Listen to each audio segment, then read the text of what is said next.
নমস্কার। আজকের আবৃত্তি বানভাসী, কবি দেবব্রত সিংহ। আমি বানভাসী লব বটি গ, নামটা হলো মতি সর্দার।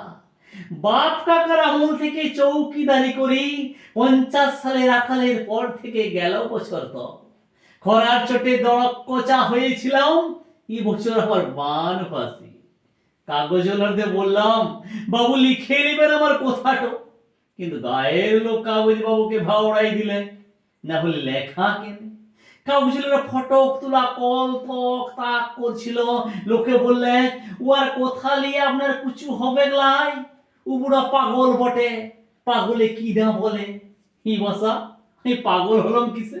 কই, আমি তো পাগল নই, ভালো করে ভালে দেখুন। কিন্তু ওরা বললেন, বুড়া গভর্নমেন্টের লিরিফে লো ছিড়ে নদীর জলে ভাসাইয়া দিয়েছে। জোড়হাত করে বলি, আজ্ঞা ওদের কথা ধরবেন লাই। হেই দেখুন, আমি মতি সর্দার ঠিকই আছি। আমার বউ বিটি দামোদরে বানের জলে ভাইসা গেলেও বুড়ি মাটা বিটি ঘর যায় তোরাই ছিল, কিন্তু শেষ তো সেও গেছে। বাবুরা বললে করেলা, গভর্নমেন্টের লোক বললেন না পেটে রোগ বটে। এই করে হেচড়া হেজড়ি টানা টানি করতে বুড়ি হাসপাতালের মাঝপথে মরে গেল গো। আর আমি আমি এখন রাতের বেলায় চৌকিদারি হাঁক দিই, ধসা মাটির দেয়ালে দেয়ালে, বাবুর দালান বাড়ির ধারে ধারে। তবে কি জানেন, গায়ের লোক এখন রেই রেই করে আসবে, পাগলটাকে গায়ের থেকে খেদাড়তে হবে। যখন যেদিন রানীগঞ্জের বাজারে গেছিলাম আর সন্ধ্যাবেলায় হুস করে দামোদরের জল সীমায় গেলে, কই কই তখন আমার বউ পিটিকে সামাল দিতে লারেছ।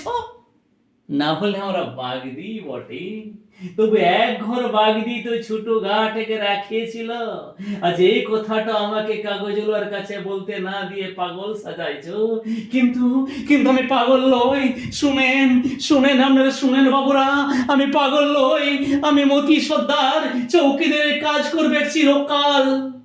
চোরকে হাকরানোই আমার কাম্য, তখন না হলে সিধার চোরকে হাগরাতাম। আর এখন এখন এই চোরটা হির ধারের ক্ষেতের পাশে লগ লগ লগ লগ করে বইছে যে আমার বউ বিটিকে নিয়ে গেল চুরি করে। এখন এখন আমি সেই চোরকে নিয়ে রোজ দিন রাতের বেলায় সবাইকে হাগরাই সামলাই দিব। বলুন, ইয়াতে আমি পাগল হলাম কিসে? তোমরা আমার বউ বিটিকে সামলাতে লারেছো বলে আমি মতি সর্দার কেন পারবো লাই? আমি তো চৌকিদার বটি, তাই সবাইকে রাতের বেলায় সামলাই দিব। হে দামোদর সীমাইছে, পালাই যাও, পালাই যাও,